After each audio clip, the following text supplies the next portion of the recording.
በጣም አስተማሪና ልብ አንጠልጣይ ትረካ። ሳራ የታፈነ ጩኸቷን የሚሰማ አንድም ሰው አልነበረም። እንደምንም ብላ በሩን ከፍታ ወጣችና ማሳል ጀመረች። ይሄኔ ሰው ደርሶ እሳቱን አጠፉት። ለሳራም ውሃ ሰጥተው አረጋጓት። ሳራ ግን ከምንም በላይ ያሳሰባት የነበረው የባሏ ወጥቶ መቅረት ነበር። ጎረቤት አደረች፣ አይኗ እንዲያፈጠጠም ነጋ። ይሄኔም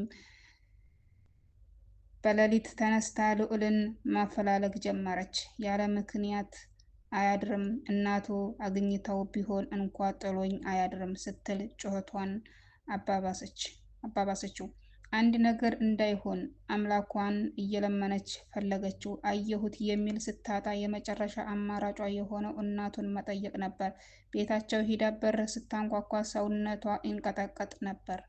የልዑል ቤተሰቦች ቤት ከፈቱ። የከፈተችው እህቱ ነበረች። እንዴት ነሽ ልዕልና? አለች ሳራ በሰለለ ድምፅ።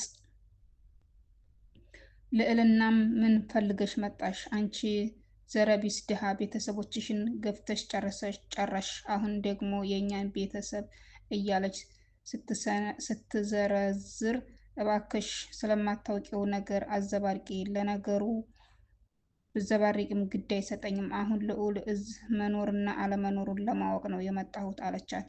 ይሄኔ የልዑል እህት ፊቷ እየተቀያየረ፣ ምን ወንድሜን ምን አባሽ አረግሽው? ልጁን ምናምን አስነክተሽ ልቡን ካጠፋሽው በኋላ የት አደረሽው? ብላ ጉሮሮዋን አነቀቻት። በዚህ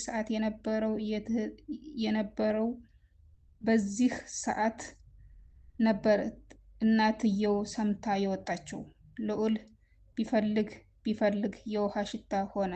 ቤተሰቦቹም ሳራ ላይ ዛቻቸውን ቀጠሉ። የሳራ ሆድ ገፋ። በዚህን ጊዜ እንዳይገድሏት በፍርሃት ሐዘኗንና ችግሯን ዋጥ አርጋ ወደ ተወለደችባት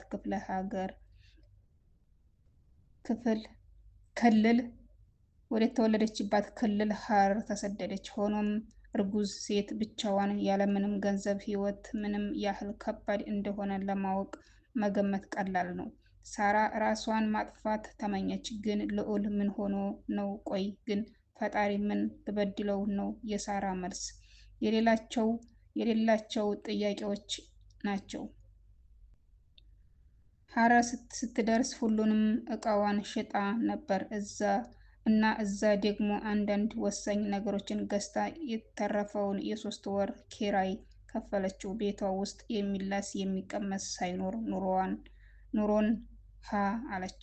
በእርግጥ ሐረር ከሸገር የምትሻልበት ትልቅ ነገር አለ። ማህበረሰቦቿ አንድን የተቸገረ ሰው እንደራሳቸው ነው የሚያዩት። በአጠቃላይ ቤቴ አይባልም ቤታችን እንጂ። ለዛም ሳራ አንዱ ቤት ቁርሷን ከበላች፣ አንዱ ቤት ምሳ፣ አንዱ ጋ እራት፣ ብቻ ሁሉም የየራሱን ድርሻ ይወጣል። ሐረር እየኖሩ ጭንቀት አይታሰብም። ሁሉም ያጽናናታል። ልጇን በሰላም እስከምትገላገል ይንከባከባታል። የልጃቸውን እጅ በማህፀኗ የልጃቸውን ፍቅር በልቧ የያዘችላቸው የልዑል ቤተሰቦች ሳራን መግደል ይመኛሉ። ለዛም ያፈላልጓታል።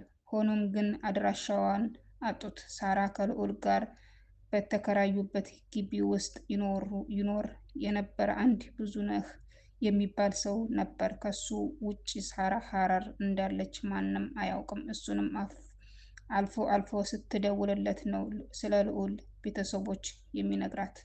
ልዑል ሳይገኝ ሳራ ወለደች። ታዲያ ስትወልድ ጎረቤቶቿ ቢያርሷትም በዘነጓት ጊዜ ግን የምትበላው ስታጣ ሙቅ ውሃ አፍልታ በስኳር በጥብጣ ጡት ቢሆነኝ እያለች ትጠጣለች። በሯን ዘግታ የልጇን አይን እያየች የልዑሌ ቀሪ ብቸኛ ስጦታዬ እያለች ታነባለች። ሳራ ወገቧ እንኳ ሳይጠና የምትበላውና የቤት ኪራይ ስታጣ ተመላላሽ ለመስራት ወሰነች። ይሄኔ ያከራዩዋት ሴትዮ ልጇን ይዘውላት ልብስ አጠባ ሄደች። ይህች ችግር የተዛመዳት ሴት ታዲያ ልብስ ስታሳጥብ ውሃ ወደ ቤቷ ስትሄድ ብዙነህ ጋር ለመደወል ወደ ሱቅ ጠጋ አለች። ገና ስልኩ ከመጥራቱ አንስቶ ሳሪት ምነው ድምፅሽ ጠፋ? ስልክ የለሽ? እኔ እንኳ እንዳልደውል ሳርዬ ልዑልን እኮ አገኘሁት ሲል ልዑል አለች በድንጋጤ። አዎ ይገርምሻል፣ ታስሮ እኮ ነው። ንግግሯን ሳጨርስ ሰማይ ምድር ዞሮባት ራሷን ስታ ወደቀች። ይቀጥላል ክፍል 6 እና ውድ ቤተሰቦቼ